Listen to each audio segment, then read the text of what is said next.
Alam nyo, konti na lang magpapagawa na ako ng butik. Sa dami ba naman ng tops na dumarating sa akin. And then meron pa pong darating. So mga mi-flex ko lang po ulit sa inyo itong ating Aubrey na eyelet. Ayan, so pinartner ko lang po siya dito sa ating corduroy na short na makikita nyo rin po sa aking showcase. Kaka-ano ko lang po niya ng video nito. Pero inuna ko na muna itong eyelet dahil naka-live ngayon si seller. Nako, may pa-discount mga mima, kaya gora na kayo dyan. And then yung aking suot-suot ay black. Tapos, navy blue, coffee, si army green. Itong army green ay kararating lang po nito sa akin kahapon. Kung baka iniisip niyo masyadong maiksi yung aking suot ha. Ano yan, depende po yan sa jugelya kung gaano kalaki. Kapag ang jugelya nyo ay mas malaki pa sa akin, ganito po. Bali 40 po kasi ang aking baso. Magiging ganito po yan, oh. Magiging ganyan.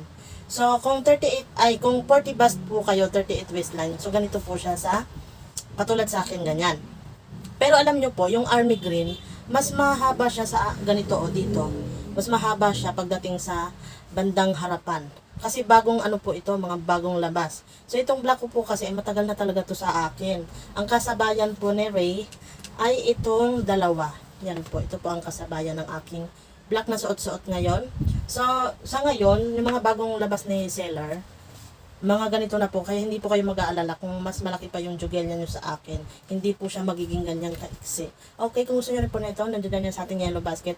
Maraming pagpipilian na kulay. So, ano ba yung aking sinabing kulay dito? Basta army green po ito ha. Minsan po nagiging emerald green po yung aking pagbabanggit. Yung pati ng ilong. Oo. Nagiging emerald green yung aking sinasabi. Army green naman ito. Yan. So, ganito po ang kanyang details. Baka magtataka kayo, iba-iba yung kanyang style ng pagka-eyelet. Kasi itong akin black ay pag ganito po siya. Ayan. Si army green naman po ay pag ganito. Yan. So, si black, coffee at navy, same lang po sila ng pa-design ng eyelet. Kasi diba, iba-iba po ito ng design. May pa-flowers. Baka magtaka kayo.